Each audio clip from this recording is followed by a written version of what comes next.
Sợ đâu.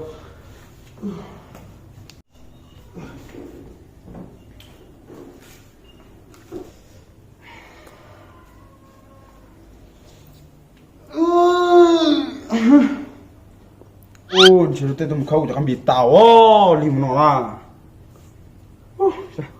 Làm hết của mua ra. Ô, phải đi khổ. Có một rồi. Ô, muốn để ra.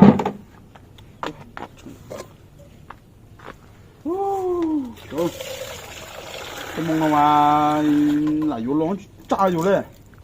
Ô, thì lít tung khơi cho con bị à. Ôi, cũng có chê đó. Xả lúng thổ à.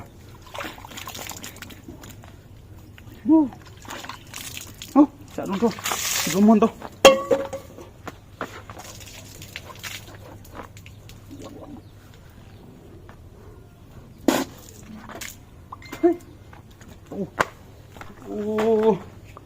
Không tới tả nè. Tôi không có biết đâu. Chín mông nó sao. Tay ủa, nó đi. Tao đây. Lộn không ngon chịu mặn nữa không nào. Đây. Sao kìa. Mong nó suột thổ sẽ cũng không có chơi không. Ô, có cái món chưa? Phổ ngặt tông gần luôn cơ, phổ mới chưa. Nùng rồi là nùng chỉ lay nào. Chả to nó cái cam gì thương à. Chọc chắc.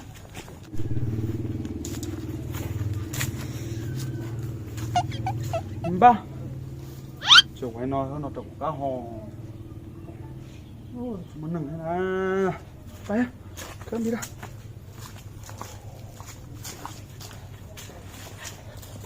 Không có cơm gì à. Không có táo. Ôi, trời thối hả? Xế xuống nào. Xế xuống nào. Ôi, phọc khổ. Mua tổ. Ôi, mua tổ. Ôi, giờ lai hú. Ôi, giờ phố. Dạ, có bao à?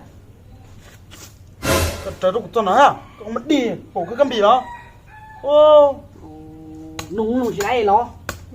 Bỏ ra, chứ mà không mua ra. Ô. Cái máu của bé của bố. Ồ.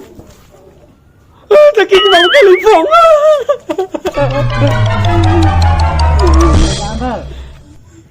Tốt cho trẻ quá.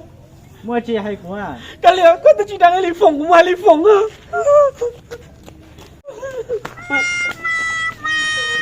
Ô, dù chị đang lấy phòng lại là chị hay vui ô.